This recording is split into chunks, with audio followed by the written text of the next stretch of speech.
ಸನಾತನ ಪರಂಪರೆಯ ಪ್ರಕಾರ ಪ್ರತಿಯೊಂದು ಹಬ್ಬಗಳಿಗೂ ಅದರದೇ ಆದ ತಾತ್ವಿಕ ಮಹತ್ವವಿದೆ. ಮಾಘ ಮಾಸದ ಕೃಷ್ಣ ಪಕ್ಷದ ಚತುರ್ದಶಿ ತಿಥಿಯ ರಾತ್ರಿ ಕಾಲವನ್ನು ಶಿವರಾತ್ರಿ ಎಂದು ಕರೆಯಲಾಗುತ್ತದೆ. ಶಿವರಾತ್ರಿಯಲ್ಲಿ ರಾತ್ರಿ ಪೂಜೆಯ ವಿಶೇಷ. ಸಾಮಾನ್ಯವಾಗಿ ಎಲ್ಲ ಹಬ್ಬಗಳಲ್ಲಿಯೂ ದೇವರಿಗೆ ಹಗಲು ಪೂಜೆ ನಡೆದರೆ ಶಿವರಾತ್ರಿಯಲ್ಲಿ ಮಾತ್ರ ರಾತ್ರಿ ಹೊತ್ತು ಜಾಗರಣೆ ಇದ್ದು ಪೂಜೆ ಭಜನೆ ನಡೆಸುವುದು ವಿಶೇಷ ಆಚರಣೆಯಾಗಿದೆ. ರಾತ್ರಿ ಎಂದರೆ ಕತ್ತಲು, ಕತ್ತಲು ಎಂದರೆ ಅಜ್ಞಾನ, ಅಜ್ಞಾನ ತುಂಬಿರುವಲ್ಲಿ ಶಿವನು ಸಂಚರಿಸಿ ಜ್ಞಾನದ ದೀವಿಗೆಯನ್ನು ಬೆಳಗುತ್ತಾನೆ ಎಂಬ ನಂಬಿಕೆ ಇದೆ. ಅಜ್ಞಾನ ಕಳೆದು ಸುಜ್ಞಾನ ಬೆಳಗಿಸು ಎಂದು ಬೇಡುವ ಶುಭ ದಿನವೇ ಶಿವರಾತ್ರಿ. ಹೇಗೆ ಎಲ್ಲ ಆಚರಣೆ ಹಾಗೂ ಹಬ್ಬಗಳಿಗೆ ಹಿನ್ನೆಲೆ ಇದೆಯೋ ಅದೇ ರೀತಿ ಮಹಾಶಿವರಾತ್ರಿಗೂ ಹಿನ್ನೆಲೆ ಇದೆ. ಅನೇಕ ಪುರಾಣ ಕಥೆಗಳಿವೆ. ಶಿವ ಪಾರ್ವತಿಯನ್ನು ವಿವಾಹವಾದ ದಿನ ಶಿವರಾತ್ರಿ ಎಂದು ಹೇಳಲಾಗುತ್ತದೆ. ಆ ದಿನ ಎಲ್ಲ ದೇವಾನುದೇವತೆಗಳು ಗಿರಿಜಾ ಕಲ್ಯಾಣ ವೀಕ್ಷಿಸಿ ಶಿವ ಪಾರ್ವತಿಯರನ್ನು ಪೂಜಿಸಿದ್ದರಂತೆ. ಆದ್ದರಿಂದ ಜಾಗರಣೆಯ ಪದ್ಧತಿ ಆಚರಣೆಗೆ ಬಂದಿದೆ ಎನ್ನಲಾಗುತ್ತದೆ. ಅಲ್ಲದೆ ದೇವತೆಗಳು ಹಾಗೂ ಅಸುರರ ನಡುವೆ ಸಮುದ್ರ ಮಂಥನ ನಡೆದು ವಿಷ ಉದ್ಭವವಾಗಿ ಆ ವಿಷವನ್ನು ಶಿವ ಕುಡಿದಾಗ ವಿಷ ಗಂಟಲೊಳಗೆ ಇಳಿಯದಂತೆ ಪಾರ್ವತಿ ದೇವಿಯು ರಾತ್ರಿಡೀ ತಡೆದಳು ಎಂದು ಶಿವಪುರಾಣದಲ್ಲಿ ಉಲ್ಲೇಖಿಸಲಾಗಿದೆ. ಆದ್ದರಿಂದ ಭಕ್ತರು ರಾತ್ರಿಡೀ ಎಚ್ಚರವಿದ್ದು ನೀಲಕಂಠನನ್ನು ಸ್ತುತಿಸುತ್ತಾರೆ ಎಂಬುದು ಇನ್ನೊಂದು ನಂಬಿಕೆ. ಅದೇ ರೀತಿ ಭಗೀರಥನ ತಪಸ್ಸಿಗೆ ಮೆಚ್ಚಿ ಇಳೆಗೆ ಇಳಿದು ಬಂದ ಗಂಗೆಯನ್ನು ಶಿವ ತನ್ನ ಜಟೆಯಲ್ಲಿ ತುಂಬಿಸಿಕೊಂಡಿದ್ದ.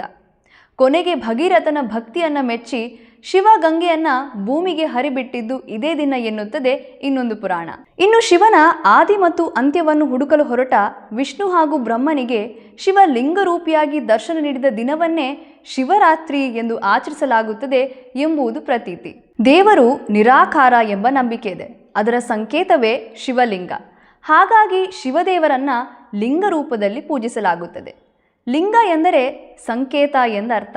ಶಿವಲಿಂಗ ಎಂದರೆ ಪರಮೇಶ್ವರನ ಸಂಕೇತ. ಶೂನ್ಯ, ಆಕಾಶ, ಅನಂತ, ಬ್ರಹ್ಮಾಂಡ ಮತ್ತು ನಿರಾಕಾರ ಪರಮೇಶ್ವರನ ಸಂಕೇತವಾಗಿರುವುದರಿಂದ ಶಿವನಿಗೆ ಆದಿಯೂ ಇಲ್ಲ, ಅಂತ್ಯವೂ ಇಲ್ಲ. ಇನ್ನು ಸ್ಕಂದ ಪುರಾಣದಲ್ಲಿ ಶಿವಲಿಂಗ ಇಡೀ ವಿಶ್ವವನ್ನು ಹೋಲುವ ಅಂಡಾಕಾರದ ರಚನೆಯಾಗಿದ್ದು ಅದರ ಕೆಳಭಾಗವು ಇಡೀ ವಿಶ್ವವನ್ನು ಹಿಡಿದಿಟ್ಟುಕೊಳ್ಳುವ ಪರಮಶಕ್ತಿಯ ಆಧಾರವನ್ನು ಹೋಲುತ್ತದೆ ಎಂದು ಉಲ್ಲೇಖಿಸಲಾಗಿದೆ. ಇನ್ನು ವೈಜ್ಞಾನಿಕ ದೃಷ್ಟಿಯಿಂದ ವಿಶ್ಲೇಷಿಸುವುದಾದರೆ ನಮ್ಮ ದೇಹವು ಪ್ರಕೃತಿದತ್ತವಾಗಿರುವುದರಿಂದ ಪ್ರಕೃತಿಯಲ್ಲಿ ಆಗುವಂತಹ ಎಲ್ಲ ಬದಲಾವಣೆಗಳು ನೇರವಾಗಿ ಮಾನವನ ಮೇಲೆ ಪ್ರಭಾವ ಬೀರುತ್ತದೆ. ಸೂರ್ಯ ಹಾಗೂ ಚಂದ್ರನ ಚಲನೆಯಿಂದ ಆಗುವ ಎಲ್ಲ ಕಾಲ ವ್ಯತ್ಯಾಸಕ್ಕೂ ನಮ್ಮ ದೇಹ ಹೊಂದಿಕೊಳ್ಳಬೇಕು.